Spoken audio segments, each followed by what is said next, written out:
কথা ইতিমধ্যে আমরা সবাই জানি এবং বলেওছেন আমাদের উপাচার্য মহাশয় প্রফেসর দীপক কুমার রয় খুব সুন্দরভাবে বলেছেন। আমি একটু অন্য অ্যাঙ্গেল থেকে খুব অল্প কথায় দু চারটে কথা বলবো। দেখুন, এই যে হিউম্যানিজমের কথা আমরা বলছি, এরকম ফিলোসফিতে অনেক হিউম্যানিজম আছে। Material humanism, radical humanism, spiritual humanism, Vedantic humanism. এখানে এসে আমরা পৌঁছচ্ছি নিউ হিউম্যানিজম। তাহলে অন্যান্য হিউম্যানিজমের সঙ্গে শ্রী শ্রী আনন্দমূর্তিজির যে হিউম্যানিজম, যে মানবতাবাদ, তার পার্থক্যটা কোথায়? কেন তাকে আমরা নিউ হিউম্যানিজম বলছি? কেন আমরা তাকে নব্য মানবতাবাদ এই অভিধায় অভিহিত করছি?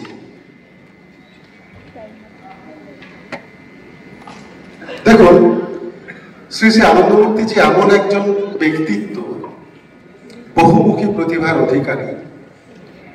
মানব জীবনে এমন কোনো ক্ষেত্র নেই যে ক্ষেত্রে তার চিন্তা ভাবনা নেই। আপনি একজন মানুষের জন্ম থেকে মৃত্যু পর্যন্ত যা যা ক্ষেত্রগুলোতে আপনি বিচরণ করতে পারেন একবার ভেবে নিন। প্রতিটি ক্ষেত্রেই তার সুচিন্তিত, সুসংগঠিত অবদান রয়েছে। কিন্তু মজার বিষয় হচ্ছে সবগুলো এক সূত্রে গাঁথা। আপনি যদি দেখেন, তার সমস্ত ভাবনা কিন্তু বিচ্ছিন্ন ভাবনা নয়, একেবারে সায়েন্টিস্টের মতো প্রত্যেকটা ভাবনাকে তিনি এই নব্য মানবতার সুতোয় গেঁথেছেন, মালার আকারে উপস্থাপিত করেছেন। যে পথ দিয়ে আপনি যান, সেই মানবতাবাদে গিয়ে আপনাকে পৌঁছতে হবে, যেটাকে আমরা বলছি নব্য মানবতাবাদ। একে আবার আমি আমার দৃষ্টিভঙ্গি থেকে কসমিক হিউম্যানিজম বলি। কারণ একজন ইন্ডিভিজুয়াল, সেও বিচ্ছিন্ন নয়, চিন্তা ভাবনা তো বিচ্ছিন্ন নয় ওনার, কিন্তু উনি দেখছেন যে ইন্ডিভিজুয়ালও বিচ্ছিন্ন নয়। চেতনার সঙ্গে চেতনার মিলন তিনি দেখাচ্ছেন, তিনি দেখছেন। তার এই অদ্ভুত যে ইউনিটির ভাবনা, মানুষের সঙ্গে মানুষের ইউনিটি, যেটা চেতনার সঙ্গে চেতনার কথা আমরা বলছি। আবার আমাদের এই যে লিমিটেড কনসাসনেস, তার সঙ্গে বিশ্ব চৈতন্যের মিলন, এর ভাবনাও তার মধ্যে রয়েছে, তার ভাবনার মধ্যে রয়েছে। যে জায়গাটা আমি বলতে চাইছিলাম যে কোথায় তার মানবতাবাদের ভাবনাটা ইউনিক। দেখুন, আমি যদি ম্যাটেরিয়াল হিউম্যানিজমের কথা বলি, সেখানে একটা দ্বৈত ভাব আছে। কোন এক দল অন্য এক দল মানুষের উন্নতির কথা ভাবছে, কিন্তু তারা এটা ভাবছে না যে তারা আদৌ উন্নত নিজেরা। কিন্তু যে হিউম্যানিজমের কথা শ্রী শ্রী আনন্দমূর্তিজি বলছেন, সেখানে এই ডেভেলপমেন্ট সার্বিক, বিশ্বজনীন, এখানে কোনো সেক্টরিয়ানিজমের ভাবনা নেই। এই যে স্বতন্ত্রভাবে, স্বতঃস্ফূর্তভাবে সেলফ ট্রান্সফরমেশনের কথা আমরা পাচ্ছি। সেলফ ট্রান্সফরমেশনের মধ্য দিয়ে transformation of the society, transformation of the সোসাইটির মধ্য দিয়ে আমরা কসমিক সোসাইটির সদস্য হয়ে যাব। কসমিক যে অর্ডার, তার আমরা মেম্বার। এই জন্যে এটাকে আমি বলছি কসমিক হিউম্যানিজম। তার সঙ্গীতগুলোর কথা যদি আমরা দেখি, দুটো সঙ্গীতের কথা আমি বলবো। দুটো সঙ্গীতের কথা বলবো, মানে গান আমি তো গাইবো না, আমি জাস্ট ভাবনাগুলো দু একটা কথা একটু বলে শেয়ার করে আমার বক্তব্য আপনাদের সাথে শেষ করবো। আমার অসাধারণ লেগেছে তার এই ভাবনা। প্রথম সঙ্গীতটা হচ্ছে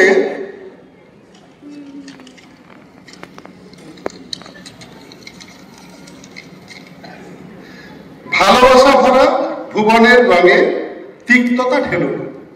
ভালোবাসা ভরা ভুবনের রঙ। দেখুন, সমগ্র জগৎটা কিন্তু আনন্দময়। এই যে সংগঠনটা যেটা প্রতিষ্ঠা করেছেন শ্রী শ্রী আনন্দমূর্তিজি, আনন্দ মার্গ, এর ডুয়াল মিনিং আছে। আনন্দ মার্গ, মার্গ বলতে গেলে আমরা পথ, তাহলে টু আনন্দ, এটা বোঝাচ্ছে। পথটাও ইটসেলফ আনন্দ। তাহলে আনন্দ থেকে আমরা আনন্দে যাব, নিরানন্দ থেকে কখনো আনন্দে আমরা যেতে পারবো। তাহলে আমাদের জার্নিটা স্টার্ট হবে ফ্রম আনন্দ। আনন্দের সঙ্গে দেখবেন অনেক সময় আমরা সুখের ভাবনাকে মিলিয়ে ফেলি, কিন্তু আনন্দের সঙ্গে সুখের ভাবনার মিল নেই, তারা আইডেন্টিক্যাল নয়। সুখটা কন্ডিশনাল, কিছু পার্থিব শর্ত পূরণ হলে আপনার সুখ হবে। আনন্দটা ঝর্ণা ধারার মতো ভেতর থেকে উৎসাহিত হয়, সেটা আনকন্ডিশনাল, সেটা আমাদের সেই পূর্ণ চৈতন্যের দিকে নিয়ে যায়। সুখ আমাদের বন্ধনের দিকে নিয়ে যায়, নেগেটিভিটির দিকে নিয়ে যায়, পজিটিভিটির দিকে নিয়ে যায় না। তাহলে যে পথ ধরে আমরা পৌঁছতে চাইছি সে পথটাও আনন্দময়, যেখানে পৌঁছতে চাইছি সেই জগৎটাও আনন্দময়। তাই এই গানটার প্রথম লাইনটা খুব সুন্দর, ভালোবাসা করা ভুবনের রঙে তিক্ততা ঢেলো না। তাহলে এই যে আনন্দময় জগৎটাকে কারা নষ্ট করে? আমরাই নষ্ট করি। আমাদের মনের নেগেটিভ ভাবনা দিয়ে সেটাকে সাজিয়ে নিই আমরা, পজিটিভ ভাবনাটা চাপা পড়ে যায়। তিনি যেন আমাদের ডাক দিচ্ছেন যে মানুষকে কাঁদতে দিও না। যে সোসাইটির মধ্যে দিয়ে আমরা চলেছি, স্যার বলছিলেন উপাচার্য মহাশয়, এখন আমাদের একটাই কর্তব্য যে মানুষকে কাঁদতে দেওয়া যাবে না। তারা সবাই এই আনন্দময় জগতের সদস্য, সেই আনন্দময় জগতে তারা যেন একাত্ম হয়ে আনন্দ নিয়ে বাঁচতে পারে, আনন্দের পথে যেতে পারে। ঠিক মুন্ডক পরিষদের মতো সত্যমেব জয়তে, সত্য থেকেই সত্যে পৌঁছতে হবে, অসত্য থেকে আপনি সত্যে পৌঁছতে পারবেন না। অনুরূপভাবে আমরা এখানে বলতে পারি যে আনন্দ থেকেই আনন্দের জগতে পৌঁছতে হবে। যে প্রভাত সঙ্গীতের কথা আমরা বলছি, এটারও দুটো অর্থ আছে।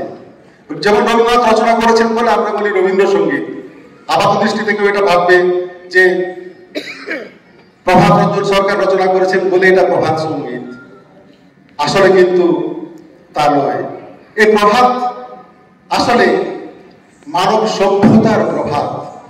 তাহলে কি মানব সভ্যতার প্রভাত হচ্ছে না? হ্যাঁ, প্রতিদিন প্রভাত হচ্ছে, সে বিষয়ে কোনো সংশয় নেই। কিন্তু আনন্দমূর্তিজি এমন এক প্রভাতের কথা বলছেন যে প্রভাতে এই পৃথিবীটা সুন্দর হয়ে উঠবে, যে প্রভাতে ঠিক তার পরে আরেকটা গান, এই দুটো গানের কথা যেটা আমি বলেছিলাম, সেই গানটি কি করছে আমাদের না বিশ্ব চৈতন্যের সঙ্গে মিলিত হওয়ার কথা বলছে।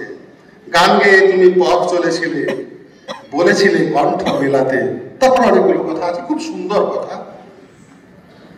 তাহলে প্রথমটা যদি আমার মনের পজিটিভ এনার্জিটা আমি জগতের দিকে দিতে পারি, আমি যদি আমার আচরণটাকে মোল্ড করতে পারি, তাহলে সমগ্র জগতের আচরণ যদি এভাবে পরিবর্তিত হয়ে যায়, তাহলে জগৎটা হবে আনন্দের। আর আনন্দের জগৎ যদি হয়, তাহলে বিশ্ব চৈতন্যের সঙ্গে মিলনের পথটাও সুগম হয়ে যাবে। আমরা সেই ভোরের জন্য অপেক্ষা করছি, যেই ভোরে সমগ্র মানব সমাজের এলিভেশন হবে। কোনো একজন ব্যক্তির নয়, একটা গোষ্ঠীর নয়, ধর্ম বর্ণ নির্বিশেষে সমস্ত মানুষের জীবনে ভোর আসবে, সমাজের ভোর আসবে, এবং আমরা আনন্দের পথে আনন্দের সঙ্গে এগিয়ে যাব। ধন্যবাদ।